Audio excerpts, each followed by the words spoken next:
CM Revanth రెడ్డికి లేఖ రాసిన కాంగ్రెస్ ఎమ్మెల్సీ జీవన్ రెడ్డి లేఖ ప్రతులను మంత్రులు భట్టి విక్రమార్క శ్రీధర్ బాబుకు పంపిన జీవన్ రెడ్డి గల్ఫ్ కార్మికులకు విదేశాల్లో మరణిస్తే 5 లక్షల రూపాయలు ఆర్థిక సహాయం అందించాలని జీవన్ రెడ్డి లేఖలో కోరారు. గల్ఫ్ నుంచి వచ్చిన వారికి ఉపాధి పథకాల్లో ప్రాధాన్యత ఇవ్వాలన్నారు.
సీఎం రేవంత్ రెడ్డికి లేఖ రాసిన కాంగ్రెస్ ఎమ్మెల్సీ జీవన్ రెడ్డి లేఖ ప్రతులను మంత్రులు భట్టి విక్రమార్క శ్రీధర్ బాబుకు జీవన్ రెడ్డి పంపించారు. గల్ఫ్ కార్మికులకు విదేశాల్లో మరణిస్తే 5 లక్షల రూపాయలు ఆర్థిక సహాయం అందించాలని జీవన్ రెడ్డి ఆ లేఖలో పేర్కొన్నారు. గల్ఫ్ నుంచి వచ్చిన వారికి ఉపాధి పథకాల్లో ప్రాధాన్యత ఇవ్వాలన్నారు.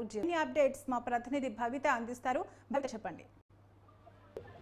గత కొంతకాలంగా కూడా ఉమ్మడి రాష్ట్రం నుంచి కూడా అంతమంది నుంచి కూడా చాలా మంది తెలంగాణ బిడ్డలు కావచ్చు, అటు ఏపీ బిడ్డలు కావచ్చు, ఉపాధి పనుల కోసం గల్ఫ్ దేశాలకు వెళ్తుంటారు. ఉపాధి నిమిత్తం ఇక్కడ పనులు దొరకక పనుల కోసం అక్కడికి వెళ్తుంటారు. అయితే చాలా మంది కూడా కుటుంబాల తల్లిదండ్రులు వదిలేసి అక్కడ ఎంతో మనస్తాపానికి గురై అక్కడ విధులు నిర్వహిస్తుంటారు. ఈ నేపథ్యంలోనే ఎంతో మంది కార్మికులు కూడా అక్కడ నడిచినటువంటి వాళ్ళకి 5 లక్షలకు ఎగ్జిబిషన్ ఇవ్వాలి. ఖచ్చితంగా ఎవరైతే తెలంగాణ బిడ్డలు అక్కడి నుంచి వచ్చి మళ్ళీ స్థిరపడిన వాళ్ళకి ఎవరైతే ఉంటారో వాళ్ళకి ఖచ్చితంగా ఉపాధి హామీ కల్పించాలి. అంతేకాకుండా వాళ్ళకి వచ్చేటువంటి సంక్షేమ పథకాలు కూడా వాళ్ళకు సంక్షేమ పథకాలు వాళ్ళకి లబ్ధి చేకూరే విధంగా నిర్ణయం తీసుకోవాలని చెప్పేసి కూడా ఈ లేఖలో పొందుపరిచినగా తెలుస్తుంది. అంతేకాకుండా ఎవరైతే గల్ఫ్ బాధితులు ఉంటారో అక్కడి నుంచి తెలంగాణ బిడ్డలు అక్కడి నుంచి వచ్చినటువంటి వాళ్ళ పిల్లల చదువులకు కూడా ప్రభుత్వం ఖచ్చితంగా ఎంతో కొంత ప్రోత్సాహం అందించాలని చెప్పేసి వాళ్ళు పేర్కొన్నట్టుగా తెలుస్తుంది. ఇక చాలా మంది బిడ్డలు ఇప్పటికే గల్ఫ్ దేశాలలో ఎవరైతే పనుల నిమిత్తం అక్కడ వెళ్ళినటువంటి వాళ్ళు ఉంటారో వాళ్ళు అక్కడి నుంచి డబ్బు పంపిస్తారు. చాలా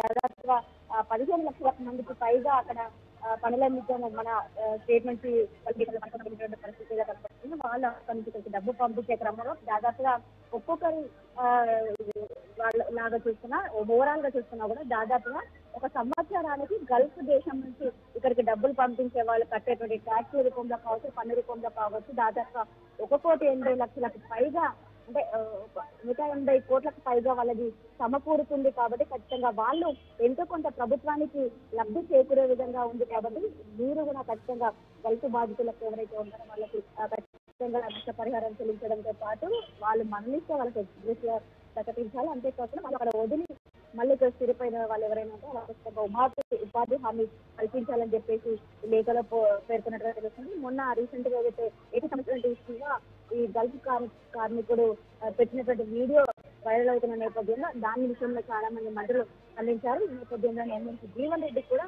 దాని నియోజకవర్గం నుంచి కావచ్చు, దాదాపుగా ఇటు నిజామాబాద్ కావచ్చు, కరీంనగర్ కావచ్చు, దాదాపుగా చాలా మంది ఇక్కడ ఉపాధి లేక గల్ఫ్ దేశాలలో ఉపాధి కోసం పోతుంటారు. కాబట్టి ఖచ్చితంగా వాళ్ళకి ఇక్కడ స్థిరపడేలాగా చేసి అక్కడ మరణించి వాళ్ళకి ఖచ్చితంగా ఎగ్జిబిషన్ ప్రకటించాలని చెప్పేసి కోరడం జరిగింది. ఇక్కడికి వచ్చిన తర్వాత వాళ్ళకి ఖచ్చితంగా సంక్షేమ పథకాలు అందేలా చూడాలి. అంతేకాకుండా వాళ్ళ కుటుంబాలకు ఎంతో కొంత హెల్ప్ చేయడంతో పాటు వాళ్ళకి ఉపాధి కల్పించాలి. వాళ్ళ బిడ్డలకు కూడా చదువు విషయంలో ఖచ్చితంగా ఉచిత విద్య అందించే విధంగా ప్రభుత్వం ఏర్పాట్లు చేయాలి. అంతేకాకుండా కార్మిక ఒక కార్పొరేషన్ కూడా ఏర్పాటు చేయాలి అని చెప్పేసి అందులో పేర్కొన్నట్టుగా తెలుస్తుంది. Thank you Bhavitha.